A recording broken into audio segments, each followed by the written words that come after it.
A'udzubillahiminasyaitonirrajim. Bismillahirrahmanirrahim.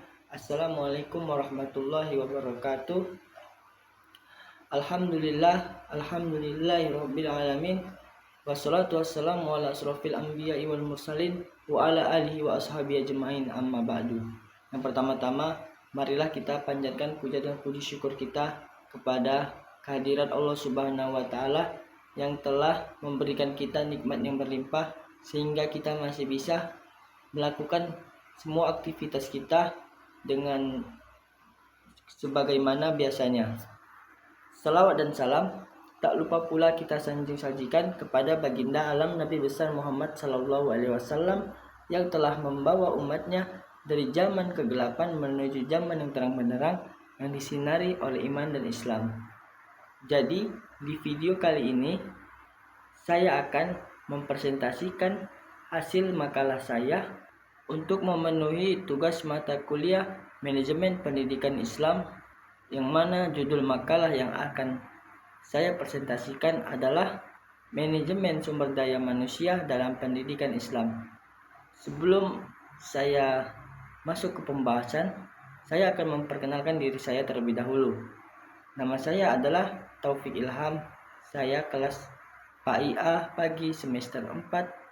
Saya kuliah di Universitas Al-Wasliyah Medan, yang nomor NPM saya adalah 23010098.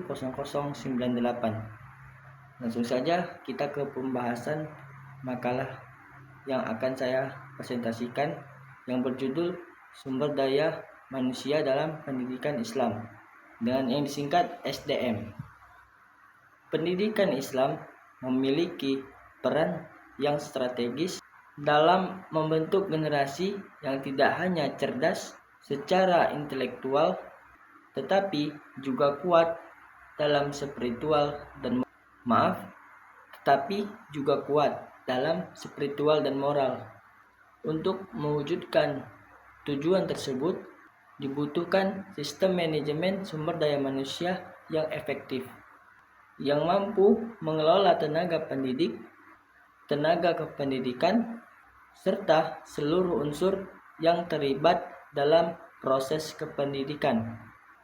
Manajemen sumber daya manusia atau SDM dalam pendidikan Islam mencakup berbagai aspek seperti perencanaan, rekrutmen, pelatihan, pengembangan, hingga evaluasi kinerja.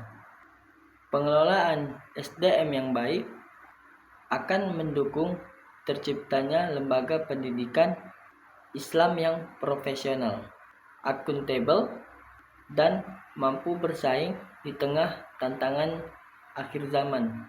Namun dalam prakteknya masih banyak lembaga pendidikan Islam yang menghadapi berbagai kendala, baik dari segi kualitas tenaga pendidik, sistem pengelolaan, maupun kurangnya pelatihan yang berkelanjutan. Oleh karena itu, pembahasan tentang manajemen sumber daya manusia dalam pendidikan Islam menjadi sangat penting. Baik, saya akan memberikan pengertian dari sumber daya manusia dalam konteks pendidikan Islam.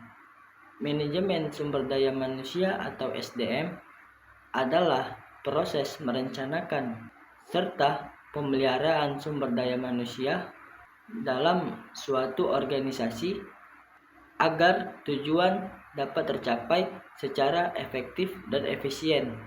Dalam konteks pendidikan, SDM mencakup seluruh yang terlibat dalam penyelenggaraan pendidikan, mulai dari kepala sekolah, guru, staf administrasi, hingga tenaga pendukung lainnya. Dalam pendidikan Islam, manajemen SDM tidak hanya berorientasi pada pencapaian tujuan organisasi secara umum, tetapi juga mencakup dimensi spiritual dan nilai-nilai keislaman. Artinya, pengelolaan sumber daya manusia dalam lembaga pendidikan Islam harus sejalan dengan prinsip-prinsip syariah seperti kejujuran, amanah, keadilan, serta tanggung jawab. Kemudian, prinsip dan fungsi manajemen SDM dalam pendidikan Islam. Manajemen sumber daya manusia dalam pendidikan Islam memiliki peran penting dalam menjamin terlaksananya proses pendidikan yang efektif dan yang berkualitas. Dalam prakteknya, manajemen SDM di lembaga pendidikan Islam didasarkan pada prinsip-prinsip Islam serta menjalankan fungsi-fungsi manajerial sebagaimana dalam teori manajemen modern, namun dengan sentuhan nilai-nilai keislaman. Berikut adalah prinsip manajemen sumber daya manusia dalam pendidikan Islam. Yang pertama ada tauhid, yaitu keesaan Allah. Yang kedua adil dan amanah. Yang ketiga profesionalisme Islami. Yang keempat musyawarah. Yang kelima ihsan. Dan juga ada fungsi-fungsi manajemen sumber daya manusia. Yang pertama ada perencanaan sumber daya manusia, human resource planning, meliputi analisis kebutuhan tenaga kerja, kualifikasi yang dibutuhkan, dan perencanaan pengembangan kompetensi guru dan staf. Rekrutmen dan seleksi, proses ini harus transparan dan objektif, mempertimbangkan aspek profesional dan moral, serta kesesuaian dalam nilai-nilai Islam. Kemudian pelatihan pengembangan, lembaga pendidikan Islam perlu menyediakan pelatihan baik dalam meningkatkan profesionalisme atau kompetensi mengajar maupun penguatan nilai-nilai keislaman. Mungkin di video ini sampai situ saja yang bisa saya sampaikan. Lebih kurangnya saya mohon maaf.